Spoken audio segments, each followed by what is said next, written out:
You guys, hello. Happy Monday. Welcome back to another episode of Soulful Living with Megs. As always, it is so great to have you here back for a moment of connection with me. Happy 2026, guys. I cannot believe we're in the new year, and almost by the time you're listening to this, we're almost midway through January. That is insane, and I say that every single time I reflect back on how fast time is going. But honestly, the vibes for 2026 are immaculate so far, and I hope that you're feeling it too.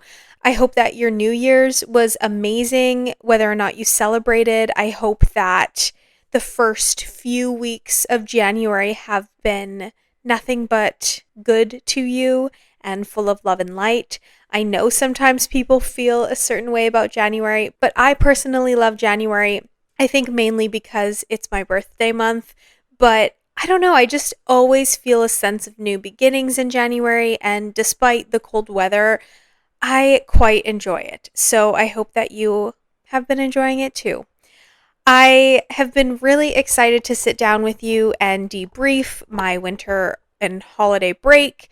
I've been excited to debrief what I did on my birthday and all of that. I hope that you guys enjoyed last week's episode with Nat and Laura. If you haven't listened to it yet, highly suggest you check it out. It was so fun to record with them, and we talked about surviving long distance friendships and maintaining a healthy, communicative friendship, especially with three people. And it was such a blessing to have them on the pod. They'll definitely be on the pod in the future, and I just appreciate them so much, and I appreciate you guys for tuning into that episode as well. Yeah, so I wanted to debrief that my trip to Calgary for the holidays went amazingly. It was freezing cold there, and I am not used to that weather anymore. I was expecting it to be cold, but for some reason I went at a very cold time. I feel like it was one of the coldest that it's been so far there, and I was not ill-equipped because it was too hot to wear my big super puff in Vancouver, and I didn't want to lug it to Calgary, but it was too cold to wear what I was wearing. Anyway, we made do, and it was great to see my friends and family back home. It was great to work out with my mom at her gym and just catch up with everybody. And it wasn't a super relaxing vacation, if I'm being honest, but it was very fulfilling to see everybody and just feel all of the holiday spirit and Christmas vibes and all of that. And then when I flew back, I was super busy during the day to prep for my week, but I had a short week, I guess 2 weeks ago as you're listening to this, and it was so fun. I spent New Year's with my friend Shay, who I've had on the pod as well, and we just did a cute little mindfulness activity. I was in bed pretty early. I did wake up when it was 12 a.m. just because I heard fireworks and people screaming and celebrating and all of that good stuff. And then I spent the Friday, it was my birthday, January 2nd, and I spent it with some amazing friends who made me feel so loved and supported. But in the morning, I went out to a workout class for one of my friends, Sid. I used to live with her, and she is a personal trainer at a gym here in Vancouver, and that was so fun to do in the morning. And then I got a pedicure, and then I went out for happy hour with my friends, and then picked up my birthday cake because my boss made me a birthday cake, and that was so kind of her to do. And then we just kind of chilled at my place and yapped away and caught up, and it was such a nice day, very wholesome. Also, the weather stayed amazing for majority of the day. It only rained a tiny bit at the end of the night, which I cannot complain about, especially being in our winter months where it sometimes rains for 2 weeks at a time. Anyway, that was a long debrief, you guys, but I just wanted to share with you that I feel so loved and supported, and I feel so happy and content that I was able to go home and also celebrate my birthday here and just feel all of the love. And thank you to all of you who wished me a happy birthday. It truly means so much to me that you think about me during that time. And yeah, I'm just looking forward to what 27 has to offer me. And 2026 numerically is a very good year, so I think all of us are going to thrive and succeed in all that we do. And I'm just very much looking forward to it. But on the topic of birthdays, I figured it was such a wonderful time, especially within the month of January, to talk about 27 things that I have learned at 27. It's kind of crazy that I have to say now that I'm in my late 20s. Ugh, I don't know. It doesn't really feel like it. Sometimes, I don't know about you guys, but sometimes I don't feel my age at all. And maybe that's because I do carry such a youthful presence to me. I do look younger than my age. I don't know if it's low key imposter syndrome in a way of not feeling like I have a lot established at this age. And, I'm thinking about shows that I watch, like, I'm currently watching Sex and the City and I'm obsessed with it. I can't believe I have not seen it before, but it's hard not to compare my life currently to what they're experiencing. And I also have to keep reminding myself that one, it's a TV show. Also, two, they are in their early 30s slash getting to mid 30s ish. So they do have a few more years on me. But yeah, there's just something about my late 20s right now where I feel, I don't know, do I have what I want accomplished already? Where can I grow? What areas can I improve in? And I think those are questions that we kind of all face every year. But I just have to keep reminding myself that I've made it this far for a reason, that I actually know that I'm probably doing a better job than I think I am. And we really shouldn't be comparing at any age what we have against somebody else, because everyone's on a different path of life and things like that. But it made me reflect a lot about what are 27 things I have learned in my 27 years on this earth. And disclaimer, I probably am not including everything that I've learned. Obviously, there are so many things that I've learned since being alive and given the beautiful opportunity to live in this world. But these are the things that I thought about when I was sitting down and actually reflecting. And I understand that throughout my years, I'm going to continue to expand and grow. And so this list will absolutely change. Will evolve into newer ideas. It will evolve into more points, and you know what, maybe this will be a good one to do when I'm 30 if I'm still doing this, which I would love to be, but maybe we'll do 30 things I've learned at 30, and I'm curious to see what would change there. But anyway, we're going to talk about the 27 things that I've learned at 27 years of age. And of course, throughout today's episode, please take whatever resonates with you and just kindly leave the rest out. If it doesn't sit with your heart, mind, and soul, that is so okay. Not everything works for everyone, and that's all right. And I also wanted to tell you guys that I tried to keep this list a little bit different than my reminders for your soul, because sometimes I do feel like, actually a lot of the time that I do the reminders for your soul, they are similar to these, of just points of reflection of things that I've learned, things that I want to share. And so some of them will absolutely be different, probably almost all of them, but some of them might be similar. Just know I tried to keep them a little bit different. So I still obviously have learned everything that I shared in those episodes in my 27 years as well, but these ones are some that I don't think we've talked about before, which is kind of cool. Okie dokie. Number one that I have here is your body tells you when it needs a break. If you don't listen to your body, it will force a break on you. I forget this, I feel a lot sometimes, because when I'm going, or I am just not allowing my body to rest when it needs to, it'll often tell me through fatigue, like constant fatigue or sickness or injury, that you need a break and you need to slow down. So take this as a lesson from me. Don't let yourself get to a point where you are injured, where you are sick, where you are chronically tired all the time. because you're not listening to your body, and that's not good.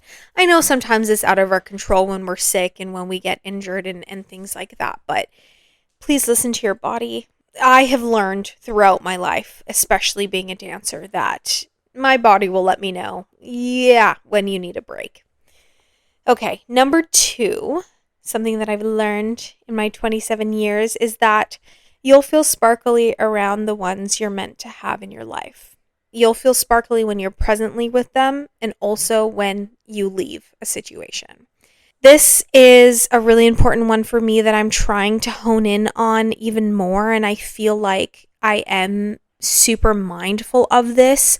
And Tinks talks about the sparkly feeling a lot, which is where I got that saying from. But the people that are meant to be in your life will make you shine so bright. They won't dim you down. They won't make you feel bad for being who you are. You will truly feel yourself and feel extremely sparkly in any situation that you find yourself in with these people. And even when you leave a situation, when you say bye to them, that rejuvenating feeling is a good sign. If you're fatigued and you feel like your battery's drained, which is something we have talked about before, this isn't new info, it probably means that they're maybe not great people to you and that you just have to find a different tribe. But you will feel sparkly around the people that are meant to be with you. Okay, number three, I have learned that no one really cares or notices you that much. Keep doing you and doing what you want. We often think that a lot of people notice us at any given time of our life and day when we go about our day, but they probably don't. And if they do notice you, it is most likely a passing thought. And I want to clarify with you guys that this does not mean that you're insignificant, because you are so special and you're meant to be here and you are so unique and incredible the way that you are. But you know that you focus on yourself almost every single second of the day. What you're wearing, how your hair looks, how you are walking past something, or how when you look at yourself in the reflection of something that you walk by, like, you are focused on yourself. And if you do notice somebody out on the street, let's say you notice the color of their hair or what they're wearing or something, if someone was yelling and you turn your attention towards that sound, like, it often passes through quite quickly in your mind, right? So same thing with other people. They aren't paying that close attention to you. And that's an amazing thing, because it means that you can just focus on yourself and do what you want to do. And yeah, there are going to be people that have opinions, because everybody does, or criticize you. And if they do, it's not a reflection of you at all. But I just want you to keep doing you. And I've learned, I think the more I age, the more I know that it's really not that deep and people aren't actually paying attention. I think when I was younger, and I know that I'm not alone in this, that you do feel a sense of pressure to look and act a certain way, because you do feel like all eyes are on you, but they're not. I mean, you know what? Maybe when you're on stage dancing, performing something. Yeah, that's when people are going to pay attention to you if you're being critiqued and adjudicated on it, okay? But I'm talking like everyday life things. Like, just wear what you want to wear and have opinions on what you want to have opinions on, as long as, you're not hurting other people. But if you want to sing and dance, sing and dance. Who cares? If you want to be silly, goofy, please do. Nobody cares as much as you think they do. Okay, number four. I have learned that spending money on dumb materialistic stuff is not worth it. Start saving your money better. Yeah, I want to get better at this for sure. I personally love shopping. I think it is a great form of therapy. I do see a therapist, so it's not just retail therapy. But I don't know, I just love spending my hard-earned money on things that I want to buy for myself. And maybe I do it often because I didn't grow up with a ton of money, and It was really hard to get things that, other people had or what I thought was cool or what I actually wanted. I couldn't really attain until now. But I have also learned that like it is so much better to set myself up for my future. And so I have been way more mindful than I have been in the past to just save my money and not spend it on dumb stuff. Like, yes, I do spend my money on things, of course. Do I have a lot of plants in my house? Yes. But you know what? They make me happy. They're thriving in here. I love taking care of them. Anyway, I feel like that's my current obsession is plants. But, if I want to buy an article of clothing, I have to really ask myself, is this something that I need or is it something that I want? Or, the other day I was considering getting an Aura ring, and that was because I had some money from Christmas to use, and my best friend Laura has one, and she researched it a ton. And, when Laura researches stuff, she's doing it for a long time before she buys something. So I was pretty heavily influenced by her, but I ended up not doing it because I probably didn't need it and I should probably save my money. And if I really want one in the future, I will do my own research and continue to think about it and not just impulse buy. You know what I mean? So making sure that you are spending your money on quality things and also things that over time will still hold value in your life, not something that you're going to buy on a whim and then you never see it again in your house, or an article of clothing that you'll never wear. It's important to start spending and saving our money in a better way, especially at this age, I feel. And especially if you live in an expensive city like I do. Number 5, very similar to number 4 on the realm of finances. I guess the next two are about this, but start a savings account if you haven't already. Whether that's an RSP or mutual funds, any type of like tax-free savings account even has been really beneficial for me. I learned, I wished I had done it when I was even younger. I still believe I started it at a good age. And I know everybody's different, and I hear from, my family. They're saying, "No, this is great that you did it because at your age, I hadn't started one yet."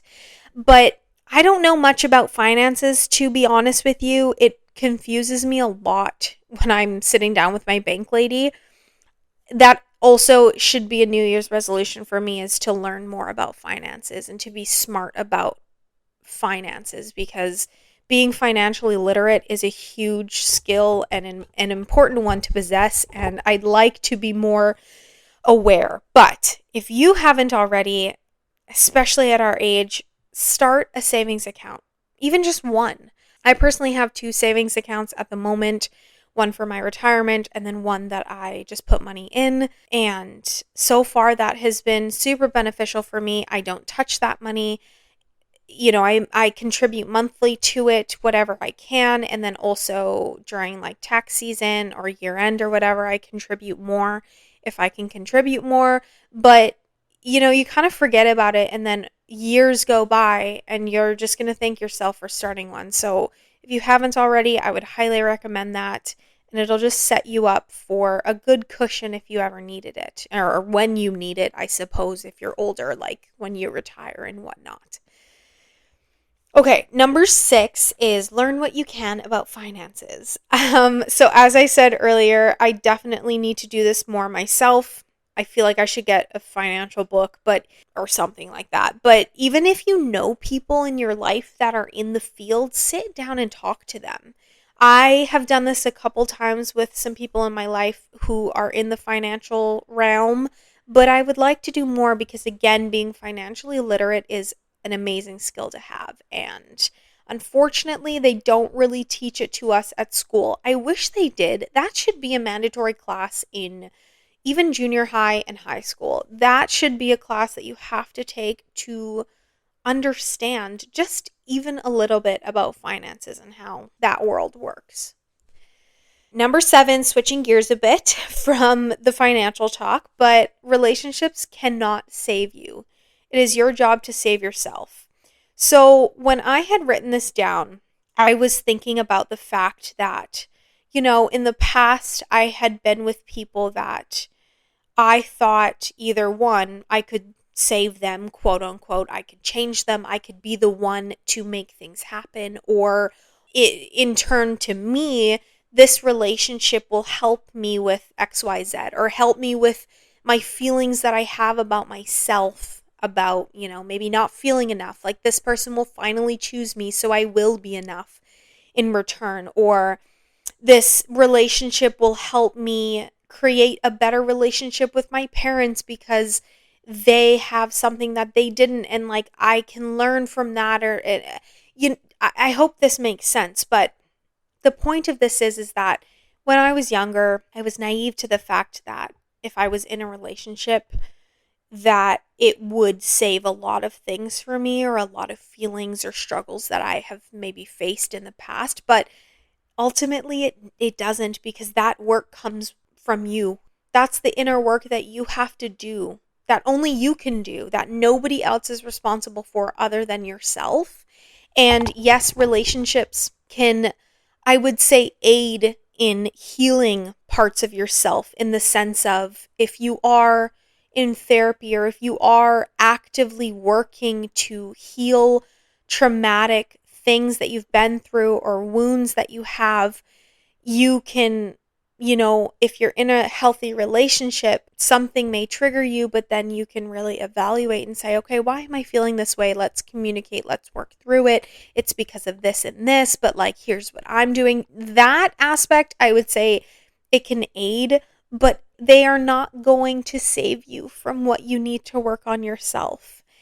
And I think that's just a good reminder that it's extremely important to know who you are, and to also be comfortable within yourself, and to love you exactly as you are right now, and also love every single good and shadowed part of you, because that's the whole point of being a human, is that there are going to be moments that you aren't super proud of, but learning to love each and every aspect and part of yourself will help you have a better relationship with yourself, because it starts with you. So if you are in a relationship, or you're entering into one thinking this relationship will save me from whatever you think you need saving from, chances are it's probably not going to. And it's your job to really evaluate, and also save yourself and work with yourself and heal within yourself first, or during. Like, you don't have to. I feel like that's not to say you can't be in a relationship with someone if you have to work on a lot of things. We always have things to work on, but they aren't going to fix everything for you. It's not going to solve the things if you are not willing to put in the work yourself to solve whatever you need to. I hope that makes sense. Okay, number 8, move somewhere new. It's good to explore something different, even if it's just for a bit of time. I highly recommend this, and obviously I moved to Vancouver in my early 20s. Gosh, yeah, it's been over 4 years now, I guess, that I've been here, and it was one of the most amazing things that I could have done for myself. Yes, it was a struggle in the beginning, and I had a lot to kind of navigate through, and it took me a bit to get my footing in a brand new city, and it was intimidating and scary with the fact that I didn't really know anybody. But moving somewhere new, even just for a short time, can just open up so many different opportunities and experiences and areas for growth in your life that you didn't think were possible. I have learned so much since being on my own, and I'm so thankful that I have the tools that I have, that I had the tools that I had before I moved, because I was able to use those to help myself now, and just everything that I've learned here, and the different way of life that is here versus when I do go back to my hometown. It is so cool to see the differences and also similarities, and I do want to move somewhere else in the future too. Like, this isn't just going to be my place now forever, but if you have the opportunity to go somewhere, I would highly recommend it, because it'll just open up so many new doors for you. And it's a great experience being somewhere new. How fun is that? Okay, number 9. Your body is beautiful. It really is, okay? But it's not going to look the way that it looks right now forever. So cherish it at every stage, stare at it often, take photos of yourself if you can, be comfortable standing naked in front of a mirror. You know what? It's kind of silly to say that, but it's so true. And I feel like we spend so much of our time on this earth nitpicking every little thing about us, especially as women. It doesn't help that we're in the society that we're in and having a culture like we do where it's driven by looks majority of the time, so we're constantly nitpicking what our face looks like, if we have any imperfections, or why our hair looks like this, why our the folds in our body are existing, or why you have I this is so random, but I have a dimple on my right bum cheek, and like forever I was looking at it being like, really? Why do you have to have that? But the point that I'm trying to make is that we spend so much time criticizing the body that we have instead of appreciating it for what it can do. And it is such a beautiful thing, our body. The fact that we can live and breathe and walk and run and dance and sing, and oh my goodness, it's amazing. We can hug our friends and kiss our loved ones and just like experience intimacy. It is such an incredible thing that we get to have. And so I want you to know that your body, the way that it is amazing. And yeah, it's not going to look the same now. So I'm really like, especially, coming into my late 20s, I am looking at my body as this like beautiful temple and just appreciating it for what it is now, and being comfortable with staring at it, and being in my own skin, because it won't look like this when I'm 70 years old. And I will think, shoot, I wish I appreciated my body back then more, because wow, it was so young and vibrant. And obviously, as you age, things change in your body, which is so normal. But it's time to appreciate our bodies now. And we should always appreciate it at any age, because it can do incredible things. Number 10, family is important, chosen or born into. I've definitely referenced this before, but it is something that I have learned in my 27 years, that I very much value my family, my chosen family, and also the family that I was born into. And every year that I get older, I am just reminded of how much I love my family and how much I want to create relationships with my family and continue to have relationships with my family. And it's just something that, yeah, at the end of the day, they mean so much to me, and I hope that your family means so much to you. Again, chosen or born into, but those people are really important in your life, and it's important to have people that you can turn to no matter what. Number 11. It's okay to miss that hangout or that party, because there will be others. If you want to sleep or be alone, that is so okay. Something that I learned, I would say, in my mid to late 20s is that it is so okay to say no to events that you don't want to go to. There are times that I get FOMO, don't get me wrong, but I always felt an obligation when I was younger to say yes to so many things because I didn't want to miss out. But a lot of the time I wasn't feeling it, and like going even when you don't want to is almost worse than not going. So it's so okay that, your friends invite you to something and either you can't make it because of a timing issue, or you just don't want to because you're going to be out late, or you are feeling exhausted and just want to rest. Like that's all right to do, because there will be other celebrations, there will be other moments that you can connect with your people. So if you don't want to do something, do not do it, and don't feel obligated or pressured to say yes, because I'm sure everyone will be okay if you miss out on this hangout, because you'll make the next one. It's okay. Number 12. You are not responsible for anybody else's emotions, anybody else's behavior other than your own.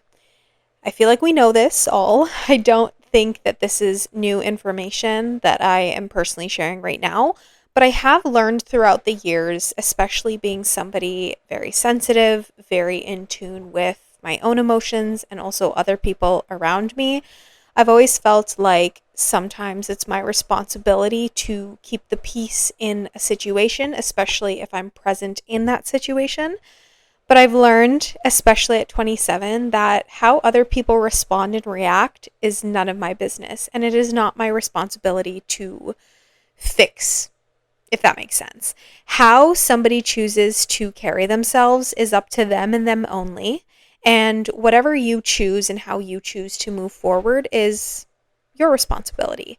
And if someone is reacting poorly to your behavior or your boundary that you're setting, it is not a reflection of you, it's a reflection of them. That also goes for if somebody is disrespectful towards you. It does not mean that you are unworthy of respect. It doesn't mean that you are less than. It is merely a projection of other people and their problems and their behaviors. And yes, I completely understand everybody has their own things going on, but it is not your job to solve everything. And I've unfortunately learned that in a lot of scenarios, maybe the hard way, but it's not your job to manage other people. It's your job to focus on yourself and focus on your responses to the world around you. And it's also okay not to take things personally. Please don't take anything personally, especially when somebody is projecting, especially when somebody is showing insecurities outwardly in a rude way to you. It's not a reflection of you at all. I'll share a quick personal story with you kind of about this that made me want to discuss this in my 27 things I've learned at 27. But this wasn't too long ago where I was in a scenario. There was a few people around and somebody was acting very poorly to somebody else. And they had an outburst of emotion, which I understand emotions are normal, and sometimes it's very difficult if if you're feeling a type of way to kind of knee-jerk reaction. But I personally felt that the response wasn't warranted, and this person did not deserve the disrespect that they received. And there was a few people again around that were able to hear what was being said, and I was so close to saying something. I'm not gonna lie, you guys. I get very uncomfortable in situations where people are yelling or swearing. I think I've mentioned this before. I feel like sometimes I shut down because it's uncomfortable for me. But I was very close to saying, you know what, that behavior is not tolerable. And maybe if they had been talking to me in that tone, I would have said something. But I had to remind myself, like, this is not my job to fix. How this person is responding is none of my business. It's like not my monkeys, not my circus. I didn't want to sacrifice the peace that I was feeling earlier for this moment and kind of get involved. So I decided, no, I'm just going to keep my protective bubble of positivity around me and just remember that it is not my job to manage other people, especially adults. If people can't control themselves in a kind way, especially in a public setting, that's not a reflection of me at all. And it's their job to figure it out. And of course, this wasn't a scenario where I'm more than happy to stand up for people that are being oppressed and to stand up for truly what I believe is right. But in that moment, I had to remind myself that this is not my problem to solve. I have done so many problem solving, especially when I was younger. This is not my problem right now. So I don't need to be involved. And I'm proud of myself for stopping myself. But it was a great reminder that, I have learned that what other people choose to do has nothing to do with me. Okay, number 13 is a little bit controversial. I know it is. But to be honest, I've learned that drinking isn't actually that fun. Okay, I have in brackets here. Sometimes I think it's super fun. Trust me, I do. I remember having like some of the best times that I've had with my friends where we were drinking and partying and all of that, and super, super fun.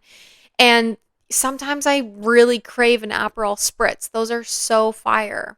But I also know that this is my opinion and not a lot of others carry the same opinion. But I've learned as I've aged that because alcohol is such an inflammatory and it's a depressant, it is essentially poisoning my body, and the hangovers suck almost worse the next day than when I'm actually feeling it in the moment. So I think I can sacrifice a night of drinking for, my health and well-being because I can have fun without alcohol. Again, sometimes it's really fun and amazing and tasty and all of that, but to me, it's not that fun and it's not that good for my body. So I just don't want to be putting poison in myself. So, anyway, I know that was controversial, but that's my thoughts. Okay, number 14. Some people are not meant to be in your life for forever, and that's okay. Pretty self explanatory there. People come and go in our lives for a reason, and sometimes they stay, sometimes they go, and it's all a part of this amazing life that we live. And sometimes it's really sad if people leave, but they're not, they weren't meant to be in your life. They were meant to teach you something probably in that moment and then leave, and that's okay. Number 15. Work is not everything. What you cultivate before and after work is actually the part that is everything. Again, my opinion on this. But I also feel like working hard for 40 hours a week is what matters more than working yourself to the bone and doing 50 plus hours a week because you think more hours equates to harder work. I personally don't feel that way. I feel like quality is over quantity, as the famous saying goes. But I just feel like what you do for your career sometimes isn't everything. Now, okay, I'm not saying this like if you're a surgeon, it's a pretty important job. I would probably make that a lot about what I do, or certain really important jobs, okay? That's a terrible way to say that, but you know what I mean. But if it, like I'm working a corporate job and that's not everything to me. I'm sorry, it's not. I will work hard during the time that I am at work, but when I leave work, I'm not thinking about work most of the time. And I am cultivating a life that I'm proud of before and after work, something that actually truly fulfills me. And like this, when I sit down and talk to you guys, I feel so fulfilled and moved. Or when I'm teaching my kids dance, I feel so fulfilled to keep doing that. That doesn't really even feel like work a lot of the time. But what you do outside of your 9 to 5 is truly what matters, because yes, you spend a lot of time at work, but you spend a lot of time not at work. So you should be doing things you want to do and living a life that you want to live before and after work. Okay? Number 16, we need to get through this. Falling in love with your own company is so fulfilling. Please start to if you haven't already. It's a wonderful thing to be content with yourself and spend time with yourself in either solitude, or if you're taking yourself on solo dates. I love to spend time with myself. And you know what? There was a time where it felt a little weird in moments, especially like going to eat alone at a restaurant or going to the movies alone. But, starting small, like taking yourself to a coffee shop or taking yourself on walking dates outside or going shopping, things like that. I think it'll build up your confidence to be able to do those restaurant dates, solo dates, and, movie dates. But knowing your own company is a beautiful skill to possess. And falling in love with being with yourself is also incredible too, because it really means that you know yourself inside and out, that you love every aspect of your being, and that you are comfortable being alone. And I think that's also a good skill to possess. So I've learned that falling in love with your own company is quite beautiful and fulfilling. So I hope that you can start to if you haven't. Number 17, it's okay to change passions or grow into something else. This is something that I have learned, I would say, in my 20s, but even in other aspects throughout my life, that, growing into different things. I remember when I was younger, I started off being a gymnast. Well, I was in gymnastics for a little bit. Maybe I wasn't a gymnast yet, but I just remember not liking it. And then I went into dance, and then that was my passion for years and years and years. And it still is my passion, but I've also grown into having a passion for teaching dance and not just doing it. And then also having a passion for performing and having a passion to sit down and record podcast episodes with you guys, and having a passion to do other creative forms of art that I feel moved by. I think that it is a very healthy thing to do and change throughout your years and cultivate new ways to be creative, especially if you were solely focused on just one thing. Like, there are so many avenues that you can branch out into and learn about, and it's okay to change them if you feel like you've outgrown a certain area. That's so okay to do. Number 18, physically moving your body is a form of medicine. Keep doing it. Yes. Oh my goodness. I have been active pretty much my entire life, as you guys know. But, a new passion of mine, similar to the previous thing that we just talked about, was I have fallen in love with working out and going to the gym. And I, to be honest, wish that I started it earlier, but I'm glad that I've started it now. And I'm on this path that is only going to go up from here. But moving your body is truly a form of medicine. It makes you feel better. It's healthy for your body to move your joints and to stretch daily and to work out and to dance and to whatever else you do, to run, to just whatever will keep you physically moving. Please keep doing it. That is so, so important. I'm pretty sure it makes you live longer too, which is amazing. So please keep moving your body. Number 18, it is not your fault for what happened to you when you were younger, but you do have the power now to change your life. That is in your control now. I've talked about this a lot in my personal life with friends and family, and this is a particular example of when I was saying that I've reconnected with certain family after like 12 years. I can't remember when I talked about that, but it had been a really long time since I had seen certain family members. And partly the reason for that was because I was a child and I didn't necessarily have control over when I got to see these family members because they were in a different province. But now that I'm older, I moved out of the house. I can get myself to places without, my parents, except for when I go home and I don't have a vehicle. I need my mom sometimes to drive me. But, now that I have the control to make my own decisions, as I should at 27, but I've made it an important, I guess, mission of mine to stay connected with my family members and to show them that I want to keep a relationship going. And this goes for like friendships too, but like in this particular example, I'm making it well known that I will put in the effort to be in my family's life. But, in the past, I could say, well, it was out of my control because my parents didn't go visit them or didn't send me off to go visit them or whatever. I was 8 years old. I didn't really have a say. But if you want to change your life, you can. What you went through as a kid, it wasn't easy, I'm sure, and also out of your control most of the time. But what you are in control now is your life and how you choose to move forward with it. So I hope that you feel that control and that, if you do want to create change, you can, because you can. And you're the only one that really can change your life. It's up to you. Number 20, we're almost there, guys. Investing in your body and taking care of it will always pay off.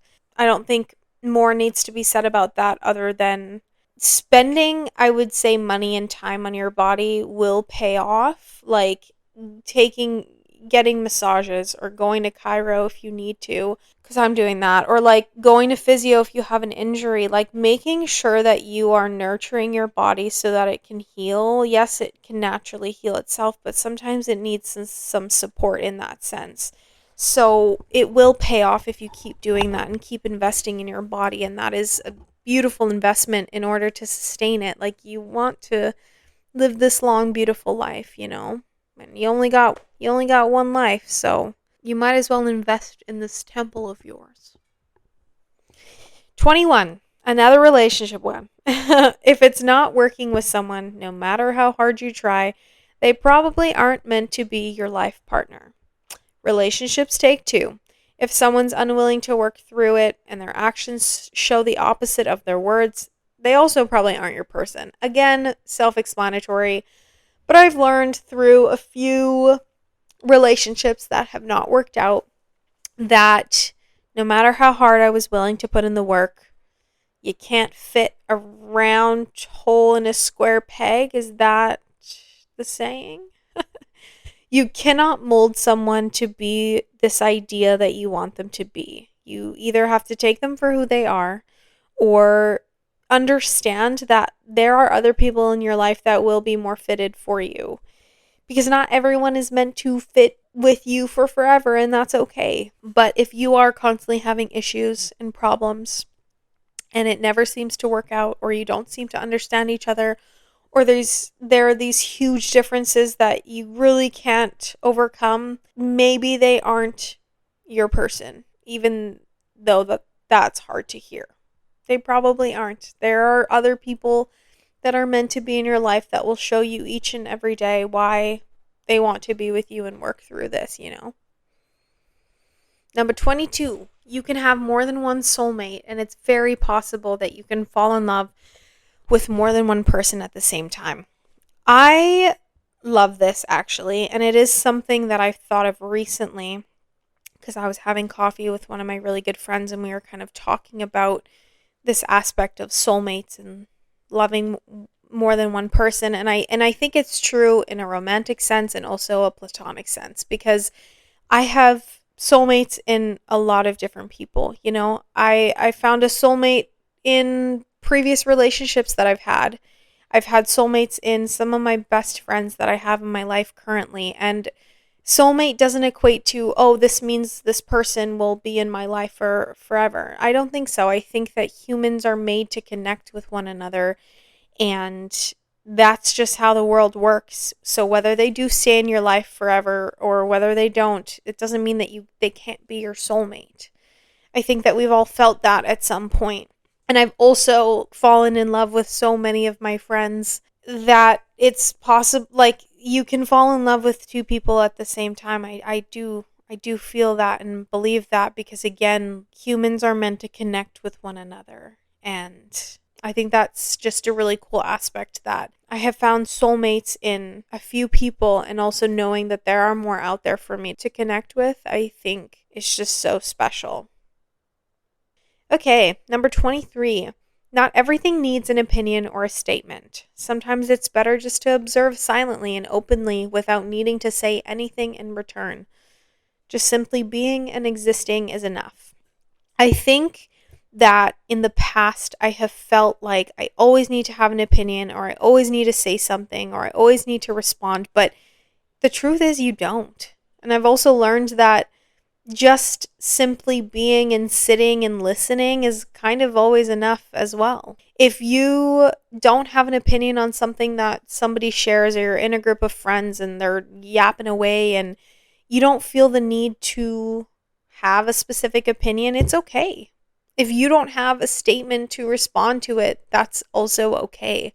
Not everything needs to be said. Sometimes you can just be and simply observe, and also be open to all of these ideas without needing to either object or agree or disagree. Just let's just be. I think that's so important. Okay, number 24. Not everyone has the same heart as you. Yeah. I have to learn this one a few times in my life. But I also think it's important to be open and giving as much as your heart tells you to be. But remember that not everyone can reciprocate in the same capacity that you can. And some people, unfortunately, do take advantage of your open heart. So it isn't, just be mindful and aware. I think that I have always been a very open and giving human, and I don't think that will ever change. I do think it's a quality that I'm very proud that I have. But I also understand that not everybody has the same capacity to love and to be loved like I do.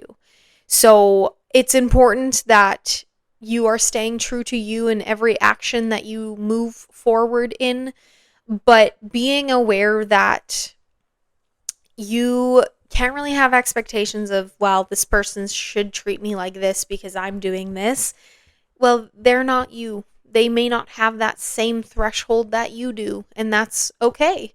It lets you evaluate, how much do I want to give here? How much am I comfortable giving here? How much am I comfortable receiving here? How much, whatever it is, whatever boundary you need to have in place. But there are people that, don't have the same heart as you, which is beautiful because everyone has their own thing going for them. But it also means that some people do take advantage, which is unfortunate, but it just means that, again, you need to set some boundaries for what you're willing to give and receive.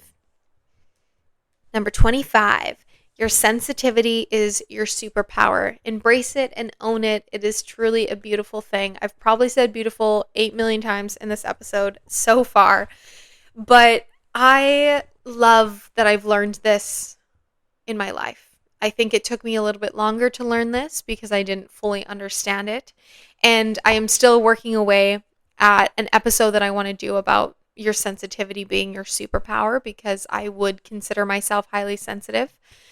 And, in the past, and the reason why I said I think it's taking me a bit longer is because I did feel like not a lot of people understood why I was sensitive about certain things, or I maybe questioned why I looked at the world a little bit differently than other people. But I have learned throughout life, and I have a long way to go to, experience more and to hone in more knowledge. But I have truly understood that being a sensitive person, as I am, is such a gift, because I can feel things at a capacity that not a lot of people can feel. And that just makes, and I've said this before, my world so much more colorful and bright. And there's the flip side of it, that difficult things I feel very deeply and heavily. But it is not a weakness to be sensitive, to cry a lot, or to just feel and emote your feelings in the way that they need to be felt. It is truly a superpower and strength to be able to allow yourself to have those emotions in the capacity that they do. And some people, I do feel like, are more sensitive than they let on. I think that they put on a shield or a mask because they feel like it's a weak thing, because they were taught that, this is weird, or whatever it is. Maybe your parents didn't understand it, but it is a gift to hold. So if you are sensitive and you feel in your soul that you just feel things at a level that not a lot of people do, embrace it. It is so cool that you can do that. I love that. Okay, now we're actually almost done. 26. If something works for you, whether it's a workout plan, a diet, a schedule, stick with it. It's okay to do what works for you, even if it doesn't make sense to others. And it's also okay to shift as needed when you're growing, because that's normal. I believe in this heavily, as you guys know, because I love my schedule and routine, but it works for me. It makes me feel calm. It makes me feel more present with the people in my life when I have set plans. And if not a lot of people understand why I have to be in bed at a certain time, because I need to wake up at a certain time to do X, Y, and Z in the morning to ground myself, that's okay. They're not living that life. I am. If you have a routine or whatever you do that really works with you and makes you feel good, just stick with it. Who cares what other people say? If it makes you feel more like yourself, amazing. If it keeps you calm, amazing. We don't want to be stressed. We don't want to be rushed. You know what I mean? Yeah, something that I've learned to really hone in on is just sticking to what works. Okay, last one. 27. It only gets better. I promise. The more you age, the more you grow, the more experiences you overcome and learn from. You're constantly evolving, and that is a precious thing. If you feel like it'll only get better and go up from here, it truly will. Your mind is a powerful tool that creates your reality. Honestly, it can only get better from here. I've also heard that your 30s are such an incredible year. So I know that it's going to get better than this. And, I'm appreciating everything that I have in this moment, but I also know it will only improve, because it makes so much sense that it will. Again, the more we age, we will experience more. And with that experience becomes more knowledge and more wisdom and just more understanding to life. So if you feel like you don't have it all figured out right now, that's okay. You will continuously feel like that, I promise you. But you will also know that the more you go and push forward and grow up and age, you will experience so many things that you will begin to understand. And it only gets better. I truly feel like that. We're going to sit here when I'm 28, 29, 30, whatever it is. I'm going to tell you, well, it's getting better, guys. It's getting better. So I love that. And yeah, it'll only go up from here. Okay, guys, that was a lot. I appreciate you listening to me. That was almost an hour of me talking. That's craziness. But I guess that was a lot of points. 27 points for things I learned at 27. Amazing. If you stuck around to the very end, thank you so much. If something resonated with you in this episode, amazing. If you feel like someone in your life could resonate with it too, it would be amazing if you could share this episode with someone in your life.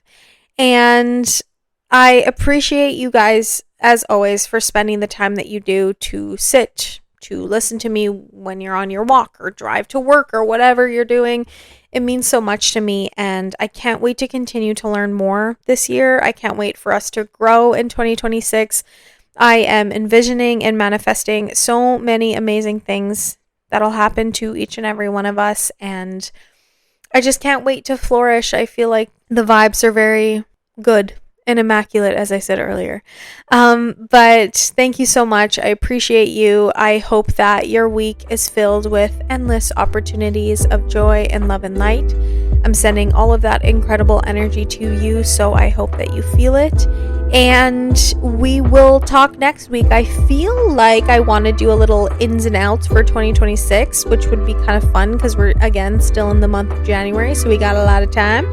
But I would love to hear if one of these points really sat true with you. I'd love to talk about it, open up a conversation, message me on Instagram, whatever you want. Yeah, I love you guys, and I will talk to you next Monday. Okay, bye.